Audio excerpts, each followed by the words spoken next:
Em nome do Pai que me criou, do Filho que me resgatou e do Espírito Santo que me santificou, divina vontade reina na minha vontade. Ó minha mãe, eu te amo e tu me amas, dá-me um gole da vontade divina para minha alma. Abençoa-me, mãe, para que eu possa fazer todas as minhas ações diante de vossos olhos maternais. Eu não sou nada, Deus é tudo, Pai, eu te amo. Minha mãe, fecha a divina vontade em minha alma, para que ela possa tomar o primeiro lugar e formar seu trono, sua morada. Continuando a leitura do Livro do Céu, na serva de Deus, Luísa Picarreta, seguindo pelos estudos da Escola da Divina Vontade, estudo 8, os primeiros volumes do 1 ao 11. Meditação da Paixão de Nosso Senhor. Minha amada, as coisas passadas foram apenas uma preparação.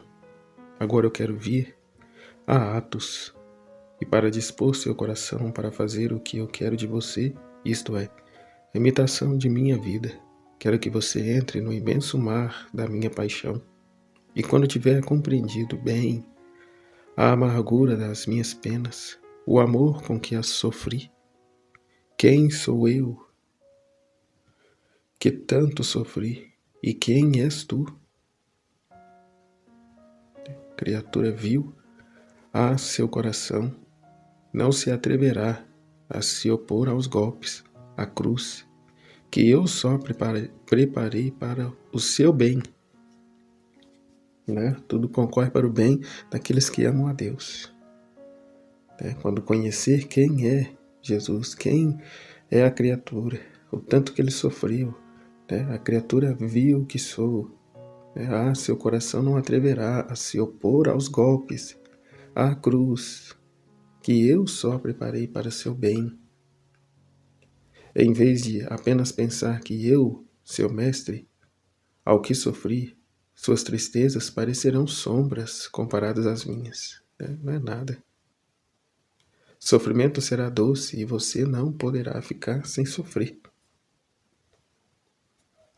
Como uma passagem da Voltorta, que Jesus acaba de perdoar uma pessoa e a pessoa já cri-cri com a outra, e Jesus logo a repreende. Não, usa de misericórdia como eu usei de misericórdia com você agora.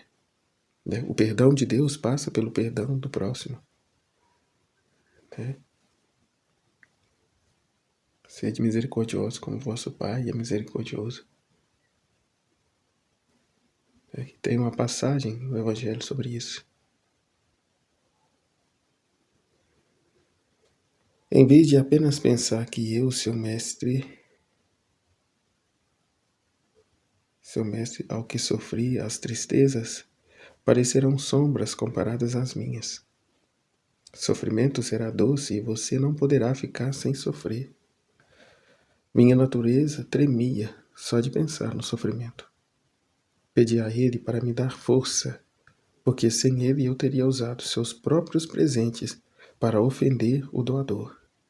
Porque assim é a criatura vil, ingrata. Então comecei a meditar na paixão e isso fez tanto bem à minha alma que acho que todo bem chegou a mim dessa forma, através da meditação da paixão. Vi a paixão de Jesus Cristo como um imenso mar de luz, que com seus inúmeros raios, eles me machucavam muito. Isto é, raios de paciência, de humildade, de obediência e de tantas outras virtudes.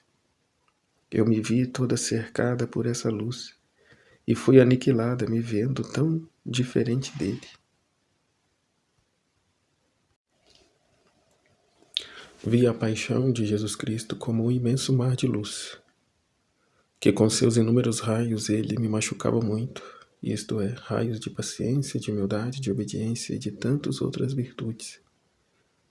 Eu me vi toda cercada por essa luz e fui aniquilada, me vendo tão diferente dele, de ele. Aqueles raios que me inundaram eram para mim muitas outras censuras que me disseram: um Deus paciente e você. Um Deus humilde e submetido até aos seus próprios inimigos e você. Um Deus que sofre tanto por seu amor e seus sofrimentos por seu amor. Onde estão eles? Às vezes ele mesmo narrava as penas sofridas por ele e ficava tão comovido que chorava amargamente. Um dia, enquanto trabalhava, eu estava considerando as penas muito amargas que meu bom Jesus sofreu. Meu coração se sentiu tão oprimido pela dor que me faltava respiração. Temendo que algo acontecesse comigo, eu queria me distrair, inclinando-me para a varanda da rua. Mas o que vejo? Eu vejo a rua cheia de gente. E no meio, meu amante Jesus com uma cruz nas costas. Um a empurrava de um lado e o outro, alguém pro outro. Um o empurrava de um lado e outro, alguém pro outro, todo agitado, com o rosto pingando sangue, que levantou os olhos em minha direção numa atitude de me pedir ajuda. Quem pode contar a dor que senti, a imensidão que uma cena tão lamentável causou em minha alma? Entrei rapidamente no meu quarto. Eu mesmo não sabia onde estava. Meu coração o sentia rasgar em pedaços por causa da dor. E chorando, lhe dizia: meu Jesus, se ao menos eu pudesse ajudar, te pudesse libertar daqueles lobos furiosos. Ai, eu gostaria ao menos de sofrer essas penas em seu lugar, para aliviar minha dor. Ah, meu bem, me dê o sofrimento, porque não é justo que tu sofras tanto e eu, pecadora, fique sem sofrer. Aquilo que se murmurava tanto agora já pede, né, para sofrer, porque não é justo que o Senhor Santo sofra tanto e eu, pecador, né, pecador, não sofra. A importância de pensar na paixão, né, de estar, né, ter viva essa memória em nós, a refletir sua paixão, de modo a deixar, a fazer com essa única finalidade, né, morrer para nós mesmos e viver para Cristo, para Jesus. Calar os nossos sentimentos, calar a nossa vontade, viver a vontade de Deus.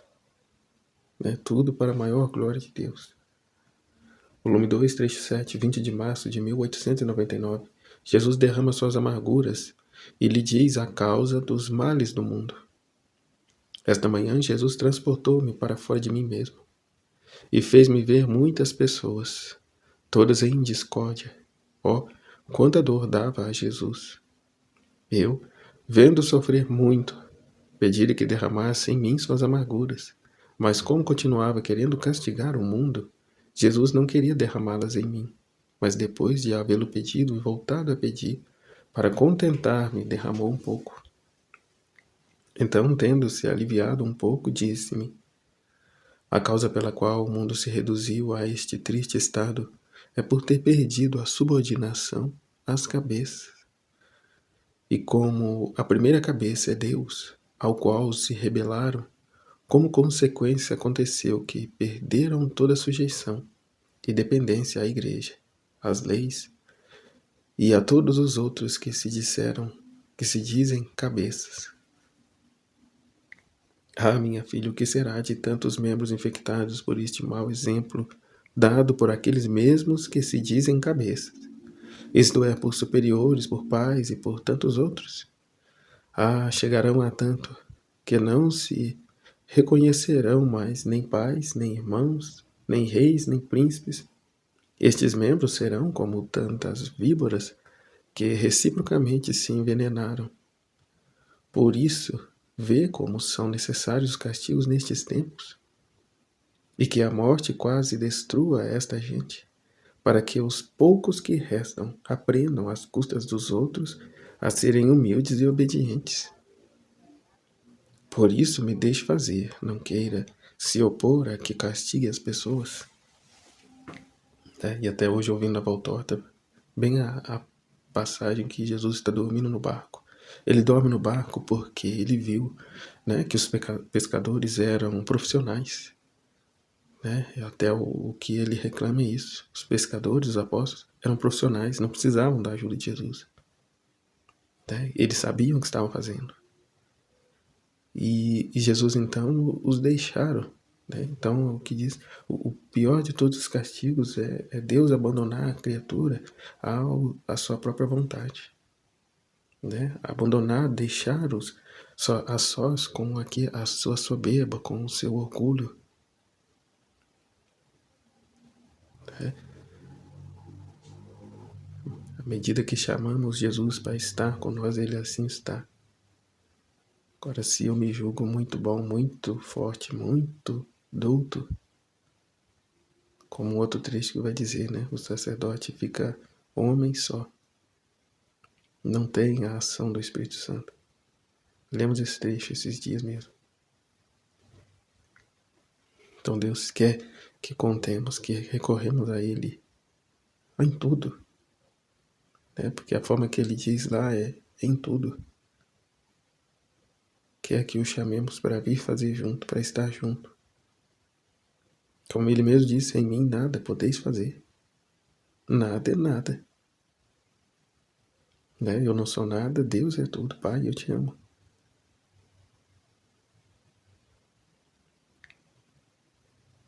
Né? O que será de tantos membros infectados? Né?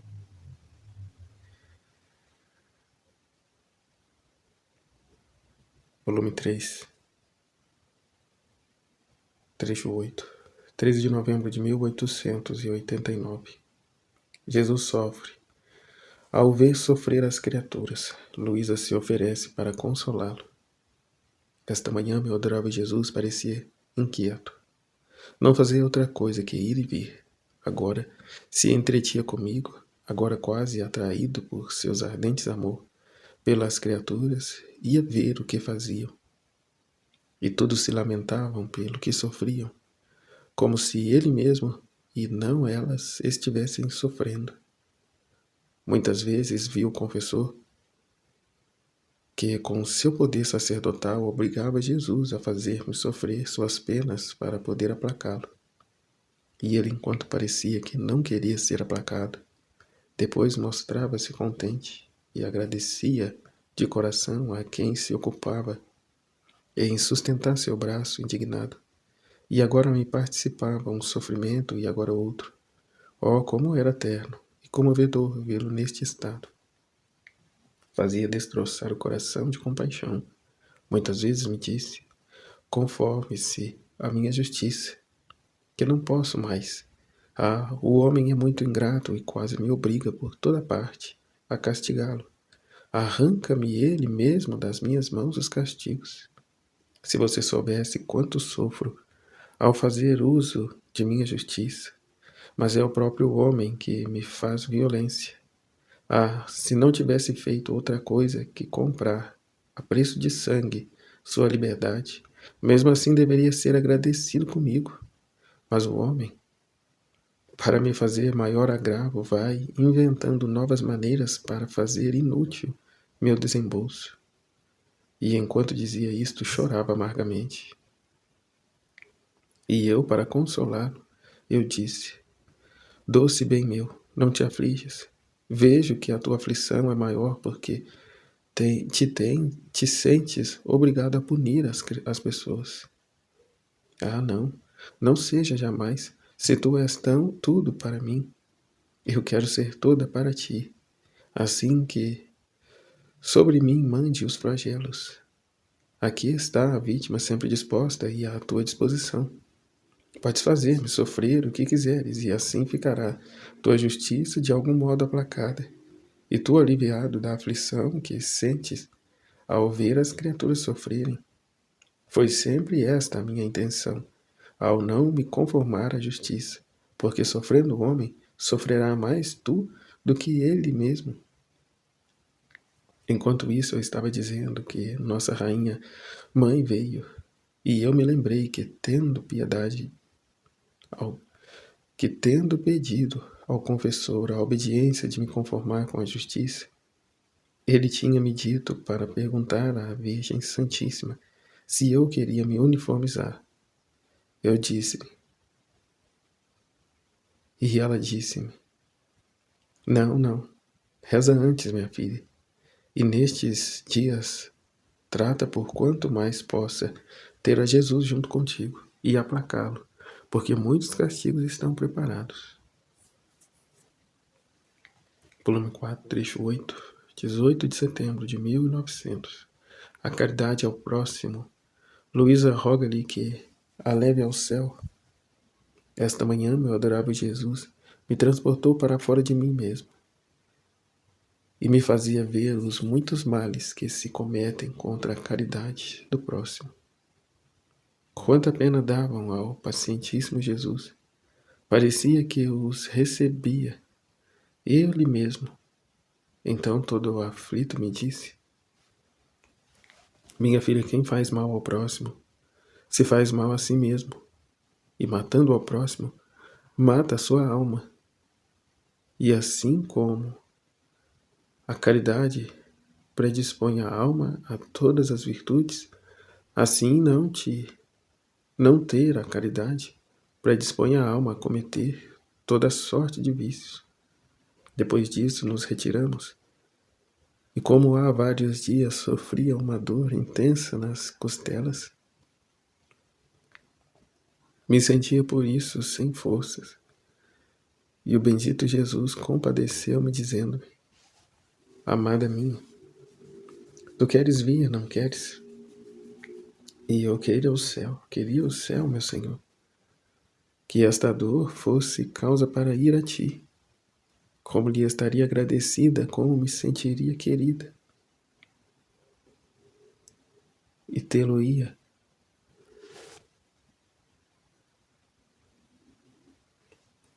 Como me sentiria querido e tê-lo-ia por um de meus mais fiéis amigos. Mas creio que queres me tentar como as outras vezes e excitar-me com teus convites, e ficando desiludida, virás a tornar mais cruel e dilacerante o meu martírio. Mas tem compaixão de mim, e não me deixe muito mais tempo sobre a terra. Absolve em ti esse mísero verme que tem razão, porque de ti mesmo saiu. O amável Jesus, enternecendo-se todo ao ouvir-me, disse, pobre filha, não temas, porque é certo que virá o teu dia no qual ficarás absorvida em mim. No entanto, deves saber que as tuas contínuas violências de vir a mim, especialmente depois dos meus convites, te sirvam muito e te fazem viver na atmosfera do ar, sem a sombra de nenhum peso terreno. Tanto que és como aquelas flores que nem sequer têm a raiz na terra. É a orquídea, né? Que fica na árvore, que nem sequer tem a raiz na terra, e vivendo assim, suspensa no ar, vens recriar o céu e a terra. E tu, olhando para o céu somente nele, te recrias e te nutres de tudo o que é celestial. E vendo a terra, tens compaixão dela e a ajudas por quanto podes, por parte tua. Mas em comparação com o cheiro do céu, advertes imediatamente a peste que exala da terra e aborrece. Poderia te colocar em uma posição para mim e para o céu mais querido, e para ti e para o mundo mais proveitoso. E eu, contudo, ó meu Senhor, deverias ter compaixão de mim, não por largar a minha morada aqui, pelas tantas razões que tenho, especialmente pelos tristes tempos que se preparam. Quem terá coração para ver carnificina tão sangrenta? E além disso, por suas contínuas privações que me custam mais que a morte, Enquanto dizia isto, vi uma multidão de anjos ao redor de nosso Senhor que dizia: Senhor e nosso Deus, não vos façais mais importunar, contentá-la, nós com ânsia e a esperamos. Feridos por sua voz, e tu, o escolhido, vem alegrar-nos na nossa celeste morada. O bendito Jesus, comovido, parecia que queria condescender e desaparecer, e encontrando-me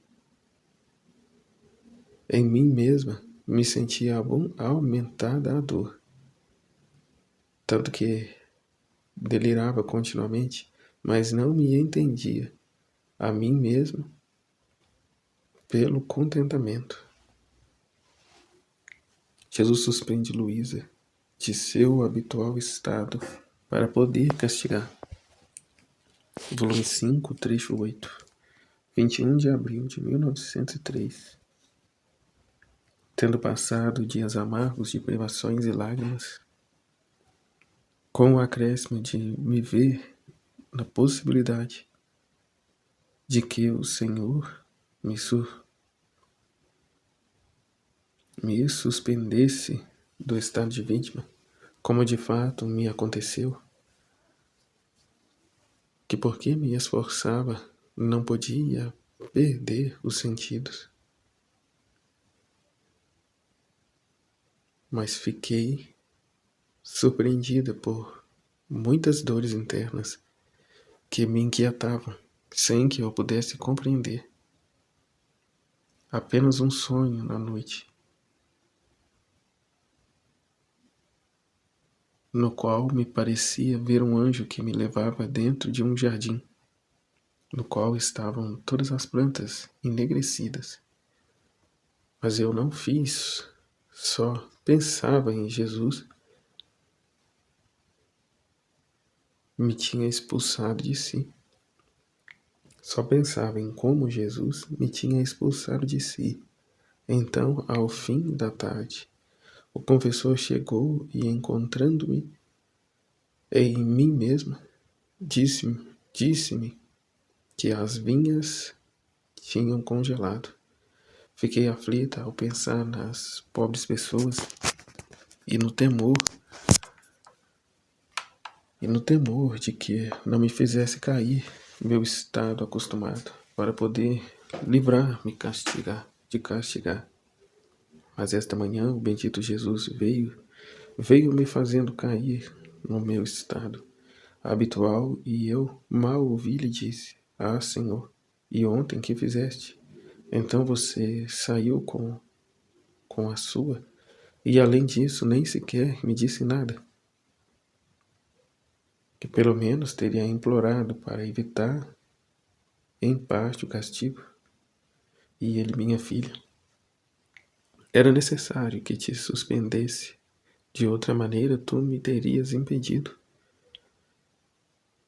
e eu não poderia estar livre. E além disso, quantas vezes me fiz eu o que tu quiseste? Ah, minha filha, é necessário que no mundo chovam os flagelos. De outra maneira, por cuidar dos corpos, se perderão as almas. Ah, minha filha, é necessário que o mundo chova os flagelos. De outra maneira, por cuidar dos povos, se perderão as almas. Dito isso, desapareceu, e eu me encontrei fora de mim mesma, sem meu doce Jesus. Por isso ia buscando. Nesse momento via no céu um sol diferente do sol que nós vemos, e junto uma multidão de santos, os quais, ao ver o estado do mundo, a corrupção, e como se fazem zombaria de Deus, todos A uma voz gritavam: vingança da tua honra, de tua glória. Faz uso da justiça enquanto o homem não quer reconhecer mais os direitos de seu Criador. Mas como falavam em latim, eu pensava que fosse este o significado ao ouvir isto. Eu tremia, me sentia gelar e implorava piedade, misericórdia. Volume 6, trecho 8. 3 de dezembro de 1903. Com a divina vontade somos tudo. Sem ela somos nada.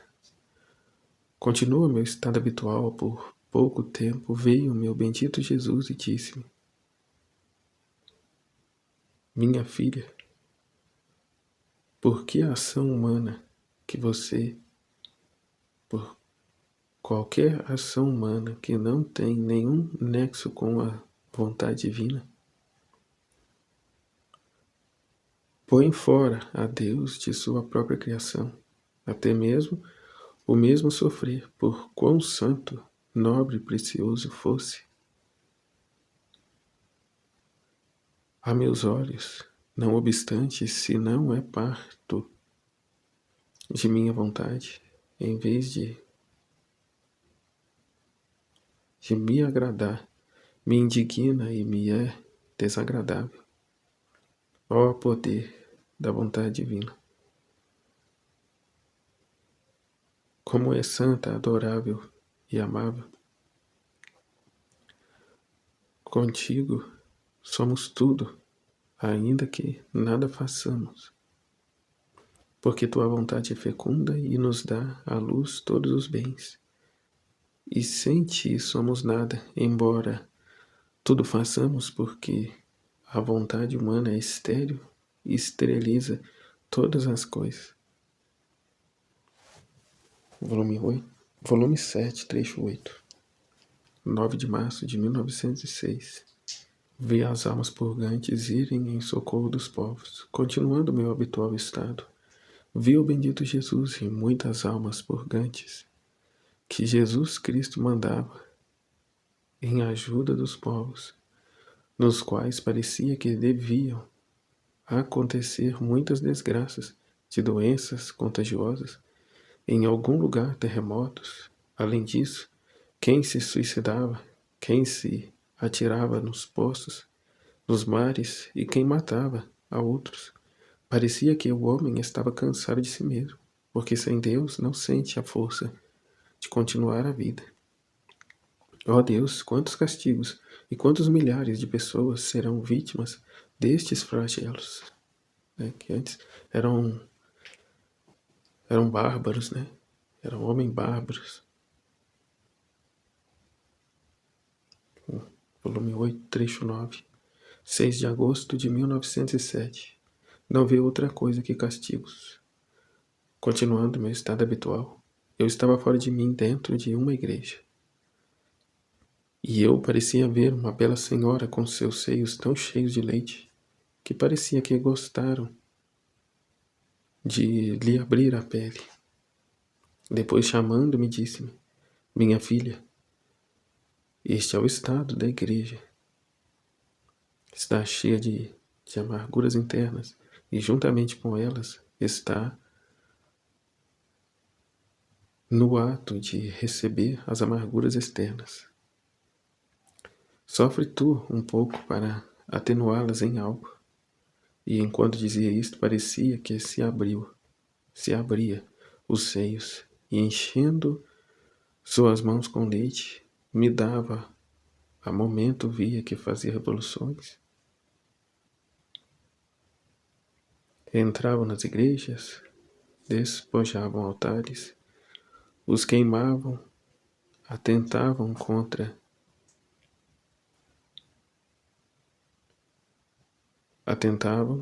sacerdotes, rompiam estátuas e milhares de outros insultos infames. Enquanto fazia isso, o Senhor mandava outros castigos do céu. Muitos ficavam mortos ou feridos. Parecia uma briga. geral contra a igreja, contra o governo e entre eles mesmos. Eu fiquei espantada. Me encontrei em mim mesma. E continuava vendo a Rainha Mãe, junto com os outros santos que rogavam a Jesus Cristo que me fizessem sofrer, mas parecia que ele não prestava atenção e entravam em conflito e irritado. Respondeu o bendito Jesus: não me incomodem, acalmem-se, senão trago-a para mim.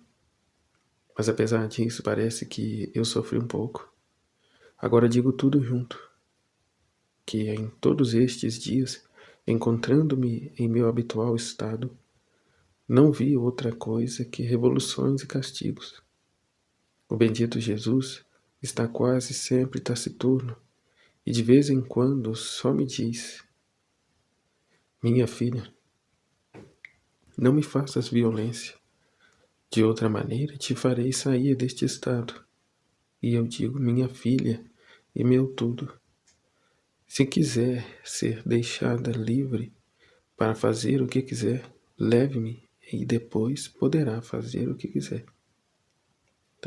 Minha vida e meu tudo, Jesus. Se quiser ser deixado livre para fazer o que quiser, leve-me e depois poderá fazer o que quiser. Parece que nestes dias é preciso muita paciência para lidar com Jesus bendito. Volume 9, trecho 8, 25 de maio de 1909. Jesus confunde a alma de amor. Continuando meu estado habitual, o bendito Jesus não vinha. Mas eu senti todo o dia como alguém que me apressava, que não me deixava perder nem um minuto de tempo, mas que me tinha sempre em contínua oração. Um pensamento queria distrair-me ao redor ao dizer-me: quando o Senhor não vem, tu rezas, mas estás mais atenta, e como isto dás ocasião para que não venham. Porque o Senhor dirá: já que se porta melhor, enquanto não vem, é melhor que a prive de mim. Eu não posso perder, tampouco escutar. O que dizia o pensamento para fechar-lhe a porta na cara disse: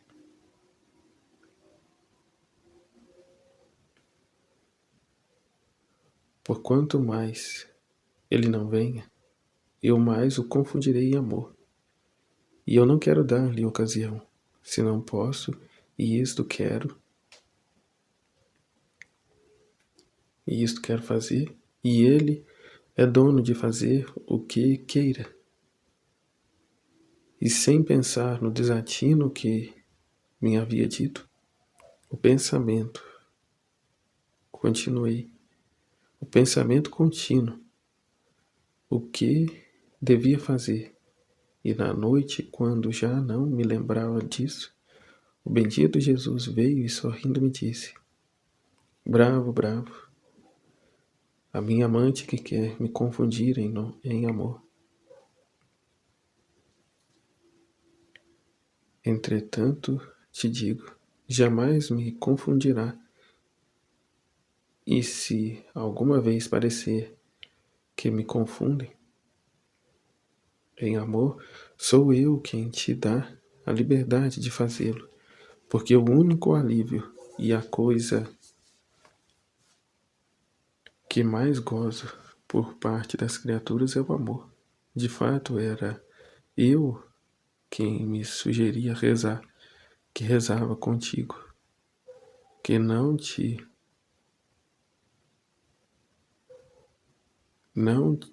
dava descanso. Assim, que em vez de me confundires tu, eu te confundia em favor Te confundia em amor, em favor, e como tu te sentias toda cheia de amor e por isso ficavas confusa, vendo quanto meu amor derramava em ti, pensavas que me confundias com o teu amor, mas digo-te, contanto, desde que tu procures amar-me mais, gozo destes teus desatinos e faço deles um entretenimento entre tu e eu. Volume 10, trecho 8, 24 de dezembro de 1910. Almas indecisas não são boas para nada. Tendo recebido a comunhão, rogava ao bom Jesus por um sacerdote que queria saber se o Senhor o chamava ao estado religioso, e o bom Jesus me disse: minha filha, eu o chamo, e ele sempre indeciso. As almas que não são dedicadas não são boas para nada. Ao contrário, quando vão decididas e resolvidas, então todas as dificuldades supera, as soluciona. Aqueles mesmos que suscitam as dificuldades, vendo tão resolvido, se enfraquecem e não têm o valor de opor-se. É um pouco de apego o que o ata. E eu não quero contaminar minha graça nos corações que não estão livres de tudo. Se separa de tudo e de todos, então minha graça o inundará demais e sentirá a força necessária para seguir meu chamado. Volume 11, trecho 9, 3 de março de 1912. O temperamento de Jesus forma a sua vontade, e a alma que faz a vontade de Deus toma parte em todas as qualidades de seu temperamento. Contudo, continuando o meu habitual estado, veio meu adorável Jesus e me disse: minha filha, quem faz minha vontade perde seu temperamento e toma o meu. E como em meu temperamento há tantas músicas que formam o paraíso dos bem-aventurados, isto é, música é meu temperamento doce, música é o bondade, música é a bondade, música a santidade, música a beleza, a potência, a sabedoria, a imensidão e assim de todo o resto de meu ser. Então a alma tomando parte em todas as qualidades de meu temperamento, recebe nela todas as variedades destas músicas. E conforme vai sabendo, conforme vai fazendo ainda as menores ações, me faz uma música, e eu ao ouvi-la conheço imediatamente, que é música que a alma tomou de minha vontade, isto é, de meu temperamento. E corro e vou ouvi-la, e me agrada tanto que fico recriado e ressarcido por todas as afrontas que me fazem todas as demais criaturas. Minha filha, o que será quando estas músicas passarem para o céu? A alma a porei diante de mim. Eu farei minha música e ela a sua. Nos flecharemos reciprocamente, O som de um será o eco do som do outro. As harmonias se confundirão, e com toda clareza se conhecerá a todos os bem-aventurados.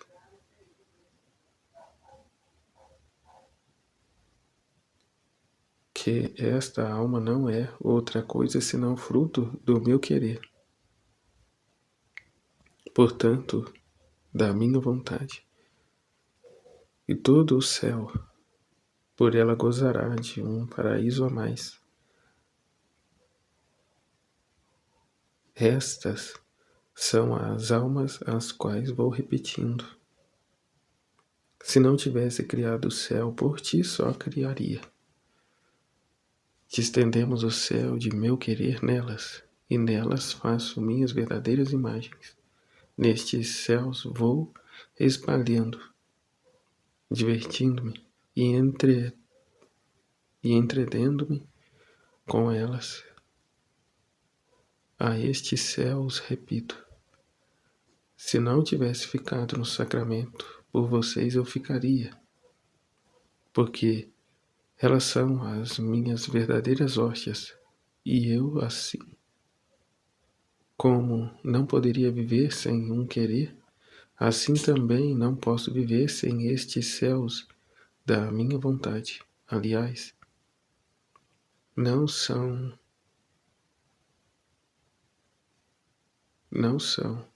só as minhas verdadeiras hóstias, mas o meu Calvário e a minha própria vida. Estes céus de meu querer são-me mais queridos e mais privilegiados que os tabernáculos, e que as mesmas hóstias consagradas, porque na hóstia, como o consumir-se as espécies, minha vida termina. Em troca nestes céus de meu querer, minha vida não termina jamais. Antes me servem de hóstias na terra e serão hóstias eternas no céu. A estes céus de meu querer acrescento: se não tivesse encarnado no seio de minha mãe, por estas almas ter-me-ia encarnado, por estas teriam sofrido a paixão, porque nelas encontro o verdadeiro fruto completo de minha encarnação e de minha paixão.